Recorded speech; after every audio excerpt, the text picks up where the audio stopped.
계속해서 대구 경북 소식 전해드리겠습니다. 대구와 경북 지역은 구름 많은 가운데 일부 지역에는 빗방울이 떨어졌습니다. 오늘 낮 최고 기온은 대구 22.1도 등 16도에서 24도의 분포를 보였습니다. 내일은 대체로 맑겠고 대구 20도, 영천, 경주 21도 등 18도에서 21도의 분포를 보이겠습니다. 대구기상지청은 일교차가 크고 건조한 날씨가 이어지고 있어 건강관리와 화재 예방에 주의를 당부했습니다. 임시정부 초대 국무령을 지낸 석주 이상용 선생의 가옥이면서 보물 제182호인 안동 임청각의 복원 계획이 확정됐습니다. 오는 2025년까지 280억 원이 투입돼서 일제강점기 이전의 옛 모습으로 정비합니다. 조동진 기자입니다. 안동 임청각은 석주 이상용 선생이 만주 무장투쟁을 떠나면서 독립운동 자금을 위해 집을 내놓고 아들과 손자 등 10명의 독립투사를 배출한 역사적인 장소입니다.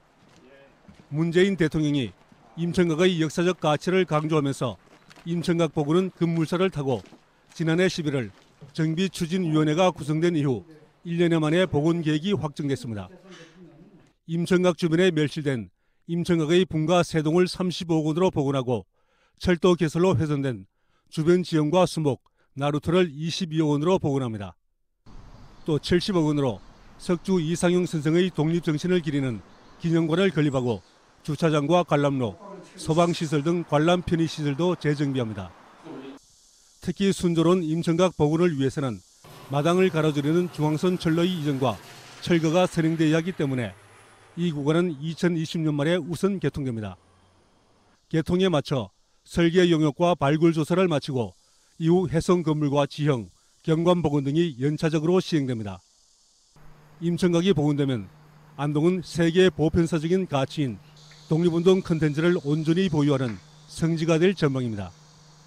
국민 주권 회복 그리고 독립정신을 기리는 살아있는 장소로서 일제강점기에 철도 개설 이전의 모습으로 복원을 해서 나라 사랑을 전하는 그런 역사의 배움터로 만들어갈 계획입니다.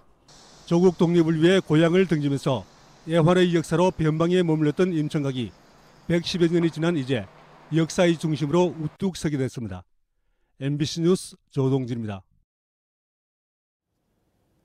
DGB 금융지주가 행정 선임과 추천 절차 등을 바꾸는 지배구조 선진화 방안을 통과시켰습니다. 투명성을 높이자는 내용인데 대구은행에서는 반발이 거셉니다. 양관희 기자입니다. DGB 금융지주 이사회가 지난 금요일 지배구조 선진화 방안을 통과시켰습니다. 개정안은 대구은행장을 포함한 CEO 추천을 사회이사가 아닌 주주 등으로 구성된 지주사 CEO 추천위가 맡고 사회이사 추천은 외부에 맡기기로 했습니다. DGB 금융지주는 바뀐 지주 규정을 각 계열사에 통보했습니다. 대구은행 이사회 일부는 바로 반발했습니다. 김진탁 은행 사회이사 겸 이사회 의장은 금융지주가 점령군 행세를 한다며 사전에 어떤 협의도 없었다고 목소리를 높였습니다.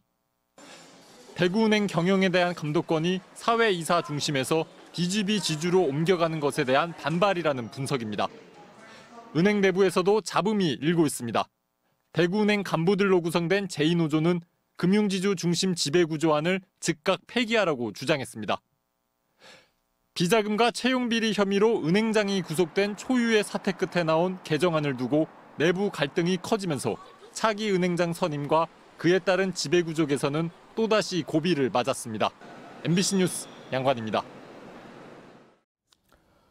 검찰이 공직선거법 위반 혐의로 권영진 시장에게 벌금 150만 원을 구형하자 시민단체가 반발하고 나섰습니다. 우리복지시민연합은 성명을 내고 정치적 고려 없이 엄중한 처벌을 약속한 검찰이 명백한 불법이라는 것을 강조하면서도 고작 150만 원의 벌금을 구형한 것은 궁색하기 그지없는 관대한 처분이라고 비판했습니다. 우리복지시민연합은 검찰이 애초 수사 의지와 엄정 처벌 의지가 있었는지 의심스럽다며 재판부에 엄중한 처벌을 촉구했습니다. 석포제련소 조업정지 20일 처분에 대한 취소를 요구하는 행정심판이 오늘 오후 세종시 중앙행정심판위원회에서 열렸습니다. 구술심리에서는 9명의 의원이 사전에 제출한 자료에 근거해 영풍그룹과 경상북도 양 당사자에게 질의응답을 받았고 결과는 오후 6시쯤 나올 전망입니다. 결과는 도의 처분이 유지되는 기각과 과징금 대체인 인용, 조업정지 일수를 줄이는 부분 인용 3가지 경우로 효력은 2주쯤 뒤 재결서 수령 다음 날부터 발생합니다. 대구 사립학교재단 운영 과정에서 재단 이사장이 비리를 저질렀다는 제보가 접수돼 대구교육청이 감사에 들어갔습니다. 대구교육청은 학교재단 이사장 A씨가 산하 중고등학교 공사와 유지 보수를 하면서 업체 선정에 불법적으로 개입했다는 제보가 접수돼 확인하고 있다고 밝혔습니다. 또 졸업 앨범과 인쇄물, 급식 소모품과 관련해서도 업체 선정에 개입해 이권을 챙겼다는 의혹도 조사하고 있습니다. 이 밖에도 문제가 된 교육재단 이사장은 기간제 교사 임용 과정에도 불법적으로 개입했다는 의혹이 있습니다. 대구지법 형사 3단독 최종선 부장판사는 더운 날씨에 어린이를 방치한 혐의로 기소된 전직 유치원 교사 25살 A씨에 대해 벌금 500만 원을 선고했습니다. A씨는 지난해 6월 근무하던 유치원에서 4살 어린이가 장난을 친다는 이유로 복도에 내보낸 뒤 90여 분 동안 교실에 들어오지 못하게 한 혐의로 기소됐습니다. 당시 낮 최고기온은 33.8도까지 올라갔습니다. 최 부장판사는 피해 어린이를 정신적으로 학대하고 방임해 죄질이 좋지 않지만 초범이고 반성하는 점 등을 참작했다고 밝혔습니다. 대구 도시철도 3호선 중단 사고와 관련해서 외부 전문가로 구성된 안전위원회가 활동을 시작했습니다.